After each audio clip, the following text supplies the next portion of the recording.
नमस्कार, आप देख रहे हैं हॉट स्टॉक्स में हूं पल्लवी। औद्योगिक ग्रोथ में कमी और रिटेल महंगाई दर में जबरदस्त गिरावट का असर आज बाजार में साफ साफ दिखा।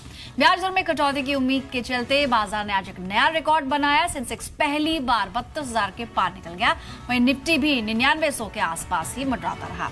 सेंसेक्स ने 31,000 से 32,000 का ये सफर सिर्फ 9 सेशंस में पूरा किया, जबकि इन्हीं 9 सेशंस में निफ्टी ने 9600 से 9900 के करीब का सफर तय किया। निफ्टी ने 98 से 99 की छलांग सिर्फ और सिर्फ 2 सेशंस में लगाई। मिड कैप और स्मॉल कैप इंडेक्स की तरफ से भी आज पार्टिसिपेशन रहा और एक नया रिकॉर्ड स्तर वहां भी देखने को मिला। क्लोजिंग पर सेंसेक्स 233 अंक, निफ्टी 76 अंकों की बढ़त के साथ बंद हुए। बाजार की इस तेजी में सबसे ज्यादा कंट्रीब्यूशन एफएमसीजी, कैपिटल गुड्स और बैंकिंग शेयरों की तरफ से आया। तेल गैस को छोड़ दिया जाए तो बीएसई के सभी सेक्टर इंडाइसेस हरे निशान में ही क्लोज हुए। आज एफआईज और डीआईएस के आंकड़े देखें तो एफआईज की तरफ से लगभग 60 करोड़ की कैश में बिकवाली देखने को मिली। वहीं करीब 280 करोड़ की डीआईएस ने खरीदारी की है। लेकिन बाजार की इस तेजी और नए रिकॉर्ड हाई पर बड़े मार्केट के एक्सपर्ट्स क्या कहते हैं, आइए सुनते हैं। मार्केट ने तो अपना काम काफी हद तक कर दिया है, अब इकोनॉमी को पिकअप करना है। अगर आप पिछले काफ़ी सारे क्वार्टर्स का ट्रेंड देखें तो हमेशा एक्सपेक्टेशंस जो हैं वो हाई शुरू होती हैं and over the period of the next few quarters we have seen के वो अर्निंग्स डाउनग्रेड हो रहे हैं। इनफैक्ट अगर आप लास्ट 3 या 4 साल का अर्निंग्स ग्रोथ देखें निफ्टी का या सेंसेक्स का तो that is hardly a few percentage points in absolute terms. तो एनुअलाइज तो कोई अर्निंग्स ग्रोथ है ही नहीं है अगर देखें तो। And this has been because of a host of reasons. एक तो एनपीए इश्यूज हैं बैंकिंग सेक्टर के, कमोडिटीज़ प्राइसेस जो है लास्ट 1 ईयर में नीचे आए हैं। सो वो सब मिला के जो अर्निंग्स ग्रोथ है ओवरऑल मार्केट की दिख नहीं रही है। इस तरह से शेयर प्राइस बढ़ रहे हैं उससे तो साफ जाहिर है कि ओवर इंथुजियाज्म है मार्केट में, यूफोरिया भी है। वैल्यूएशंस का किसी को कोई चिंता नहीं है। अगर आप वॉलेटिलिटी इंडेक्स देखें तो वो एकदम लो पे है और ये ग्लोबल फिनोमेना इंडिया में ही नहीं है, सब जगह आप देखेंगे तो इक्विटी मार्केट्स की तरफ सबका रुझान जो है बहुत तेज है। तो जो चीज़ ऊपर जाएगी वो चलती जाएगी और जो नहीं जा रही है वो हिलेगी नहीं। तो ये जो है मार्केट के लिए कोई बहुत अच्छा रुझान नहीं है, क्योंकि इसमें बबल्स फॉर्मेशन जो है वो डेफिनेटली होने वाले हैं और मेरे हिसाब से कुछ हद तक हो भी चुके हैं। ऑलराइट, तो आप सुन रहे थे आनंद टंडन को। उन्होंने कहा कि फिलहाल बाजार के जो वैल्यूएशन है काफी महंगे लग रहे हैं, लेकिन फिर भी अगर आप अपने मौजूदा पोजीशंस को लेकर राय लेना चाहते हैं तो आज के एक्सपर्ट हमारे साथ मौजूद हैं। आशीष केलकर हैं, CEO kiranjadhav.com। Ashish, very good evening and पहले तो कंग्रेचुलेशंस, एक नया रिकॉर्ड सर देखने को मिला है बाजार में। 32,000 का आंकड़ा आज सेंसेक्स ने पार कर लिया। इनफैक्ट निफ्टी को लेकर मैं आपका व्यू चाहूंगी। ज्यादातर एक्सपर्ट्स ये मान रहे हैं कि जुलाई के अंत तक 10,000 तो हम आराम से पहुंच जाएंगे। आपको क्या लगता है? डेफिनेटली गुड इवनिंग और सबको शुभकामनाएं। इस रिकॉर्ड स्तर पर पहुंचा है सेंसेक्स और निफ्टी। इसलिए निफ्टी का अगर हम चार्ट देखते हैं तो अगर आपको याद होगा तो 2 हफ्ते पहले मैंने आप ही के चैनल पे ये बताया था कि हम जुलाई के एंड तक 10,000 को टेस्ट करते हुए नजर आएंगे। 2 हफ्ते पहले ही मैंने आपके यहाँ पे व्यू शेयर किया था। तो बाजार उसी तरह से उसी दिशा में चल रहा है, ये जान के खुशी हो रही है मुझे भी। मैं मानता हूं कि ये डेफिनेटली अगला जो 1-1.5 हफ्ता रहेगा उसमें हम सेंसेक्स को और निफ्टी को और ऊपर जाते हुए देखेंगे, 10,000 को टेस्ट करते हुए देखेंगे। हालांकि एक छोटा सा करेक्शन बीच में आने की संभावना है, लेकिन वो करेक्शन जो रहेगा वो अच्छा रहेगा और ज्यादा स्ट्रेंथ उस करेक्शन के बाद दिखाई देने की संभावना है। तो क्या आप ये मान रहे हैं कि अगर कोई गिरावट आती है, इफ एट ऑल करेक्शन होता है, तो ये बाइंग करने का अच्छा मौका होगा? डेफिनेटली बाइंग करने का मौका होगा, लेकिन स्ट्रिक्ट स्टॉप लॉसेस के साथ ही खरीदारी करनी चाहिए। क्योंकि जिस तरह से एक करेक्शन तो डेफिनेटली बढ़ता है, क्योंकि हम अगर देखते हैं तो 9,450 से लेकर 9,900 के करीब हमने निफ्टी को एट अ स्ट्रेच जाते हुए देखा है। तो इतने बड़े रैली के बाद एक करेक्शन तो आएगा ही आएगा डेफिनेटली, लेकिन वो करेक्शन जो होगा वो खरीदारी करने का मौका होगा। खरीदारी करते वक्त स्ट्रिक्ट स्टॉप लॉस का यूज करके खरीदारी करने की सलाह दूंगा। ठीक है, तो यहाँ पर कोई भी गिरावट अगर दिखती है बाजार में तो घबराएं नहीं, क्योंकि छोटा मोटा करेक्शन एक तेजी वाले मार्केट में काफी हद तक नेचुरल होगा। तो गिरावट में भी खरीदारी कीजिए और अगर आप अपने एग्जिस्टिंग सौदों को लेकर जानना चाहते हैं तो आप हमें टोल फ्री लाइन पर कॉल कीजिए। अगले आधे घंटे टोल फ्री लाइन खुली है, साथ ही आप व्हाट्सएप और फेसबुक के जरिए भी हमसे जुड़ सकते हैं।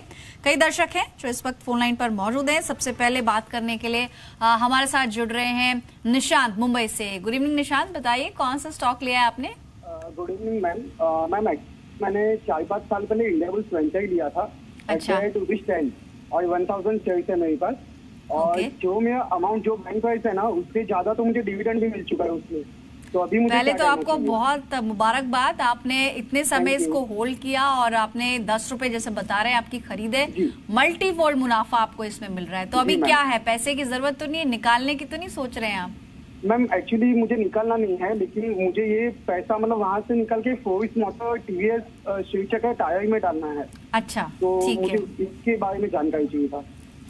ठीक है, all right. In fact India Bulls Ventures, Ashish आपको चार्ट कैसा लगता है और क्या ये एक वाइज डिसीजन होगा? यहाँ पर अच्छे खासे गेन्स पे बैठे हैं, यहाँ से अगर एग्जिट कर लें, स्विच कर लें। इन्होंने एक स्टॉक भी बताया टीवीएस श्री चक्रा, इनफैक्ट ये बिल्कुल अलग स्पेस की कंपनी होगी, टायर स्पेस की कंपनी है और 3779 आज का क्लोजिंग है। क्या इस मुनाफे को पार्शली बुक करें या फिर पूरी तरह से निकल के दूसरे किसी स्टॉक में इन्वेस्ट कर लें? गुड इवनिंग, और इनको बहुत बहुत मैं कॉन्ग्रेचुलेट करना चाहूंगा, क्योंकि जिस तरह का पेशेंस इन्होंने दिखाया है बहुत ही अच्छा है। एक सही इन्वेस्टर की पहचान यही होती है कि कितना भी मार्केट टर्बुलेंट टाइम हो उनको होल्ड करके रखना चाहिए। स्पेसिफिकली इंडिया बुल्स वेंचर की अगर हम बात करते हैं तो इसने एक rounding bottom pattern formation form किया है, और जिसको हमने ब्रेकआउट मिलते हुए है जनवरी 2017 के करीब। तो जनवरी 2017 में जब इसको ब्रेकआउट मिला था तो उस ब्रेकआउट की लेवल थी करीबन 50 रुपया।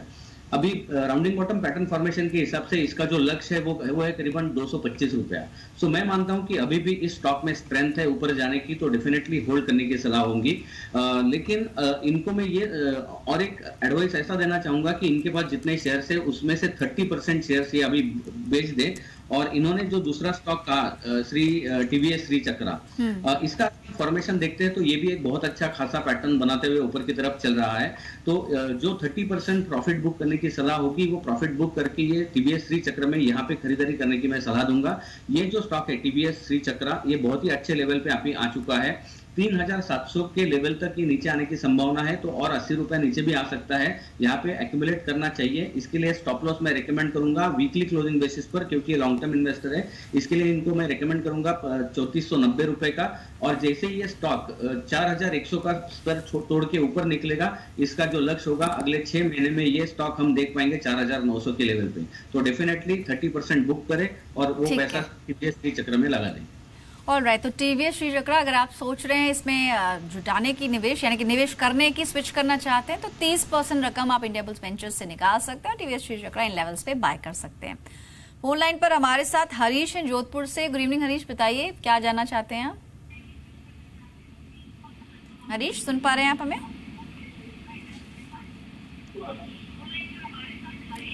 मिस्टर गंगाधर, क्या आपको आवाज आ रही है? हाँ सर, हाँ मैडम आ रही है। हाँ नमस्ते सर, बताइए कौन सा स्टॉक लिया हुआ है आपने?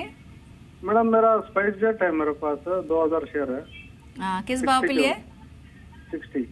60 पे लिया है। चलिए बढ़िया है, आपका तो डबल हो गया है। कितने टाइम से आप होल्ड कर रहे हैं इसमें? 1 साल के ऊपर मैडम। ठीक है, तो अभी नजरिया क्या है, 6 मंथ्स और या साल भर और रख सकते हैं क्या? हाँ रख सकते हैं मैडम।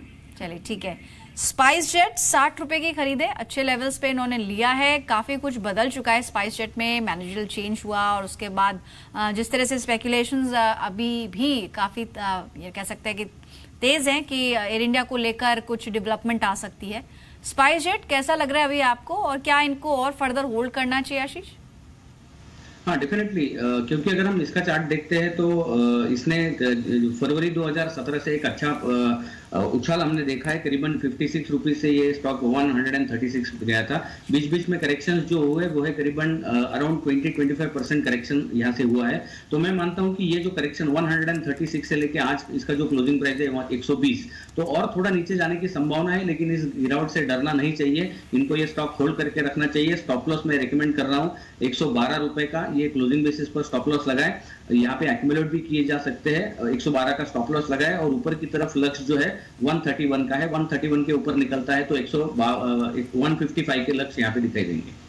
ठीक है, तो अभी आपको होल्ड ऑन करना है, स्टॉप लॉस लगाइए और यहाँ पर ऊपरी लेवल्स भी आपको दिख सकते हैं, 135 तक भी ये जा सकता है, होल्ड ऑन कीजिए।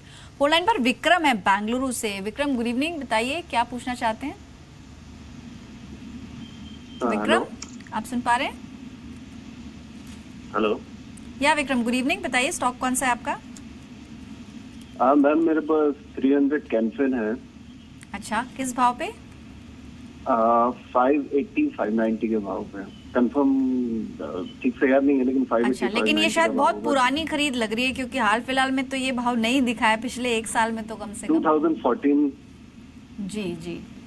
अच्छा, तो 578 पे आपने लिया था, स्ट्रॉन्ग मुनाफा आपको हो रहा है, तो अभी क्या करना चाहते हैं इसमें? मैं जानना चाहता हूँ, अगर मैं इसे लॉन्ग टर्म के लिए रखूं तो क्या एमआरएफ के बराबर के भाव देखने को मिल सकता है? इनफैक्ट ज्यादातर इन्वेस्टर्स जो फिलहाल मुनाफे में बैठे हैं, कहीं ना कहीं एमआरएफ से जरूर कंपैरिजन होता है, लेकिन आशीष, क्या हर स्टॉक ये मादा रखता है कि वो एमआरएफ जैसा आउट परफॉर्मेंस दे सके? इन्होंने खरीदा था 2014 में 578 के आसपास इन्होंने बताया खरीद, और फिलहाल देखें तो 3200 के आसपास आज क्लोजिंग रही है। फिलहाल इस पूरे ही स्पेस में बाइंग तो दिख रही है, housing finance space, NBFC, micro finance, सब में बाइंग मोमेंटम काफी तेज है। लॉन्ग टर्म के लिए कैसी बेट रहेगी कैन फिन होम्स? बहुत ही अच्छी बेट रहेगी। मैं इनको ये रिकमेंड करना चाहूंगा कि अभी भी फिलहाल होल्ड करें। स्टॉक मार्केट में जो 2% इन्वेस्टर्स पैसा कमाते हैं, उनमें यही ताकत होती है कि वो एकदम शांति से वो स्टॉक को, अच्छे स्टॉक को होल्ड करके रखते हैं, जो उन्होंने दिखाया है। तो मैं मानता हूं कि ये जो उनकी क्षमता है वो इनको बरकरार रखे। ये स्टॉक होल्ड करने जैसा है। बीच में करेक्शन आएगा, लेकिन उस करेक्शन से डरना नहीं चाहिए। जैसा करेक्शन हमने नवंबर 2016 में देखा था, वैसा एक करेक्शन यहाँ पे भी आ सकता है। ये करेक्शन जो होगा करीबन 20% का हो सकता है, 20-22% का हो सकता है, लेकिन डरने की कोई भी जरूरत नहीं। इनकी खरीदारी अच्छे लेवल पे है। जैसे ही ये थोड़ा करेक्शन मोड में आ सकता है, और इस करेक्शन में ये स्टॉक करीबन 2900 तक नीचे जा सकता है, लेकिन अगर एक्यूमुलेट करना है तो और एक्यूमुलेट कर सकते हैं। लॉन्ग टर्म के लिए बहुत ही अच्छा स्टॉक है। इसका जो लक्ष्य मैं अगले 6 महीने से 1 साल में देख रहा हूं, वो है करीबन 3900 से लेके 4200 तक का लक्ष्य अगले 6 महीने से 1 साल में दिखाई देगा। डेफिनेटली होल्ड करें। ठीक है, तो अभी आपको होल्ड ऑन करना है। अच्छा मुनाफा आपने कमाया क्योंकि आपने पेशेंस रखा। बाजार में तेजी आए, बाजार में मंदी आए, लेकिन आप ही होल्ड ऑन कीजिए। काफी स्ट्रॉन्ग इसके चार्ट्स हैं, आपको अच्छा मुनाफा हो सकता है। फोन लाइन पर हमारे साथ एक और दर्शक हैं, बात करते हैं उनसे। श्रद्धा है पुणे से। गुड इवनिंग श्रद्धा, बताइए कौन सा स्टॉक लिया है आपने? जी, ग्रासिम इंडस्ट्री शेयर लिया है, 40 शेयर एट एवरेज ऑफ 937। अच्छा, और 6 महीने होल्ड कर सकती हूँ। आपने एवरेज किया क्या? आपका भाव तो थोड़ा नीचे का है, आपने अलग अलग लेवल्स पे खरीदा क्या? जी हाँ। अच्छा ठीक है, चलिए आपको भी कंग्रेचुलेशंस, अच्छा खासा मुनाफा आपने कमाया। कितने टाइम से होल्ड करिए वैसे इसे? 5 to 6 months। अच्छा ठीक है। आशीष, ग्रासिम, इनको भी अच्छा मुनाफा हो रहा है और इन्होंने अलग अलग लेवल्स पे इसको लिया है। 937 की इनकी खरीद है और कह सकते हैं कि 4 डिजिट में स्टॉक आ चुका है। तो अभी क्या करना चाहिए? डेफिनेटली होल्ड करके रखना चाहिए पल्लवी जी। अगर इसका हम फॉर्मेशन देखते हैं तो ये फिलहाल अभी एक असेंडिंग ट्रायंगल पैटर्न फॉर्मेशन बना रहा है। हालांकि इसको ब्रेकआउट नहीं मिला है, लेकिन जिस तरह के वॉल्यूम है, जिस तरह के शैडो इंडिकेटर है, तो वॉल्यूम ब्रेकआउट मिलने की संभावना बहुत ही ज्यादा है। डेफिनेटली होल्ड करें। इसको ब्रेकआउट मिलने की जो लेवल है वो है 1295। जैसे ही 1295 के ऊपर क्लोजिंग बेसिस पर ये स्टॉक दिखाई देगा, मैं उसे अफ्लैग फॉर्मेशन का ब्रेकआउट कहूंगा। और उस केस में इस स्टॉक का जो लक्ष्य होगा वो होगा 1550 का। और 1550 ये जो लेवल है वो अगले 2 या 2.5 महीने में ब्रेकआउट के बाद 2 या 2.5 महीने में ही दिखाई देगा। तो डेफिनेटली अच्छा स्टॉक है, होल्ड करने की सलाह दूंगा। स्टॉप लॉस फिलहाल मैं इनको जो रेकमेंड करूंगा, थोड़ा डीप डाउन होगा, 1255 का इनको क्लोजिंग बेसिस के ऊपर स्टॉप लॉस लगाना होगा।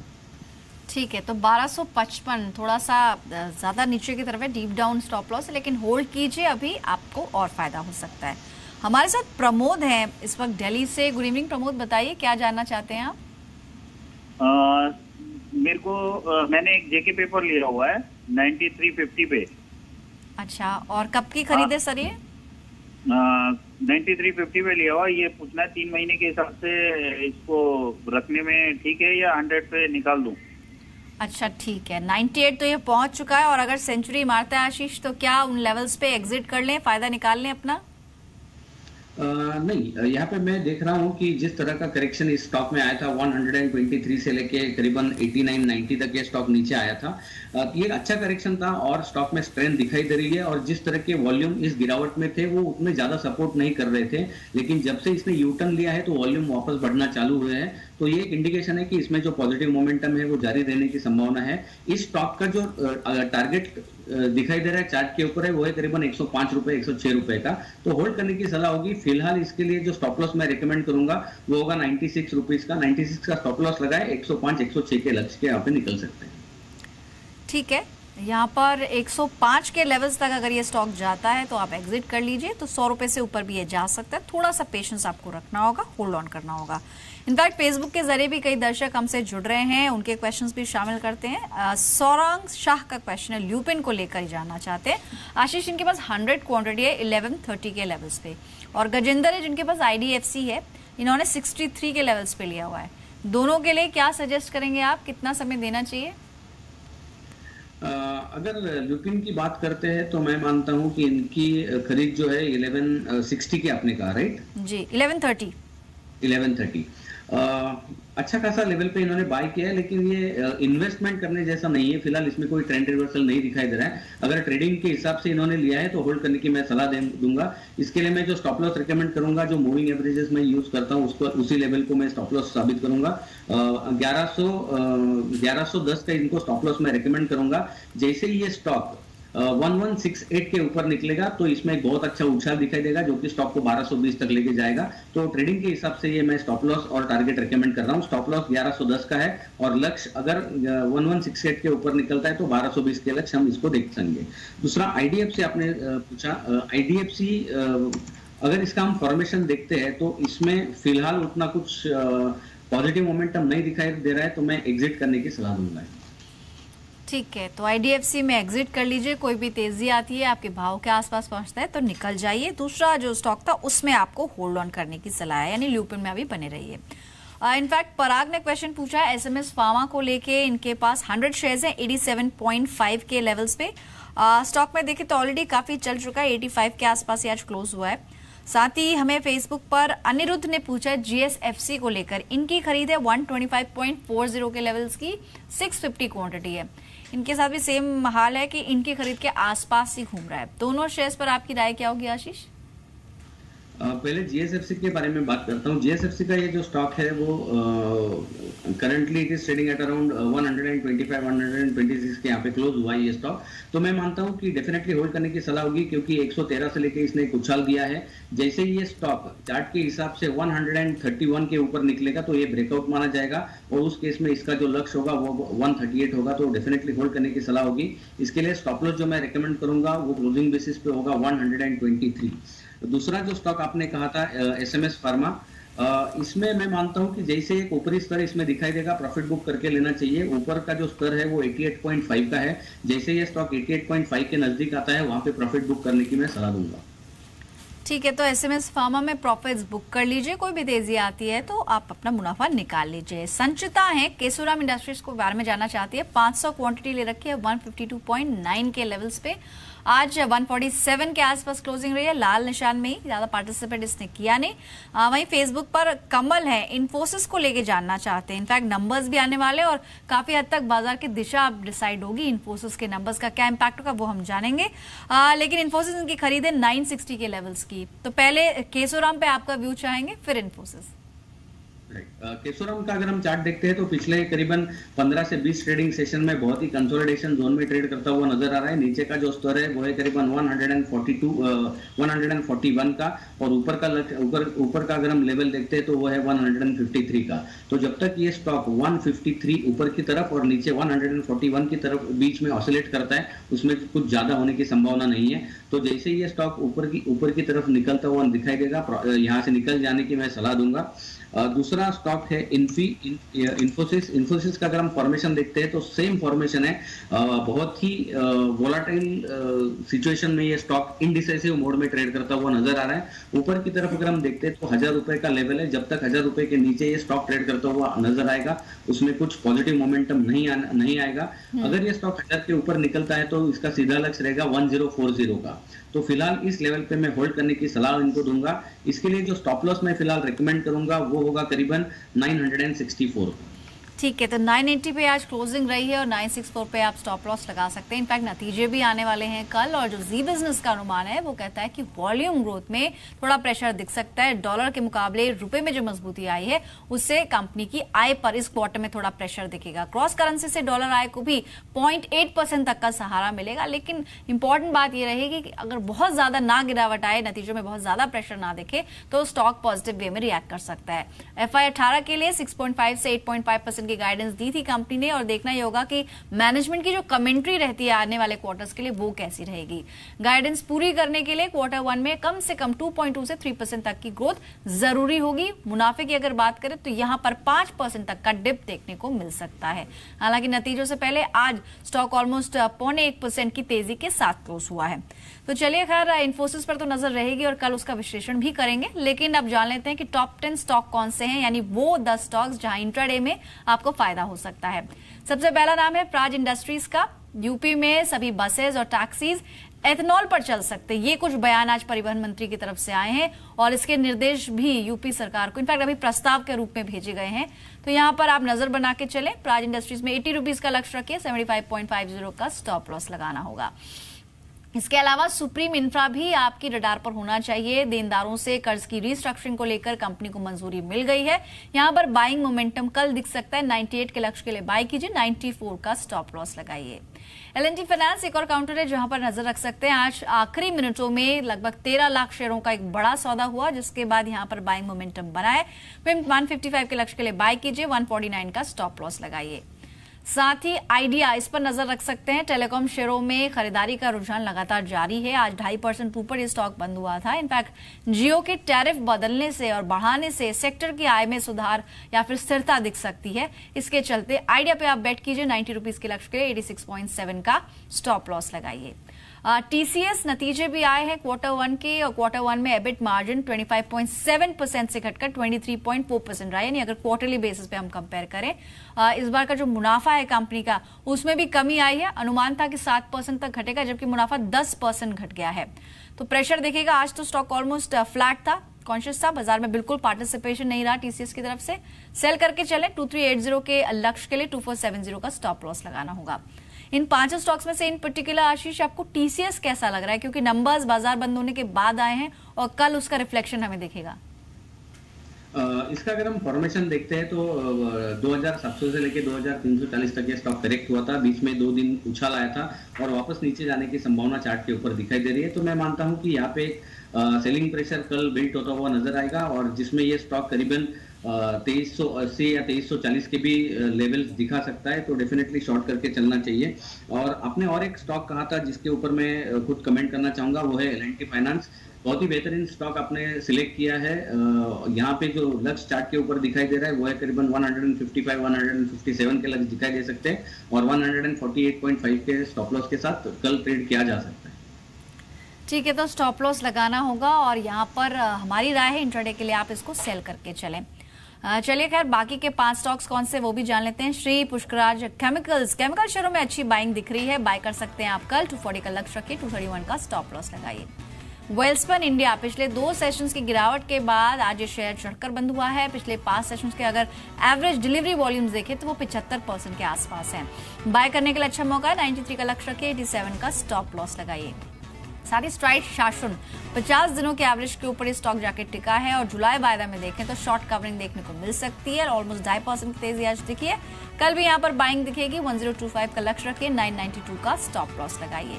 रामकृष्ण फोर्जिंग्स, ये एक और स्टॉक है, इंटरडे के लिए आप इसमें बेट कर सकते हैं। 550 का लक्ष्य होगा, 530 का स्टॉप लॉस।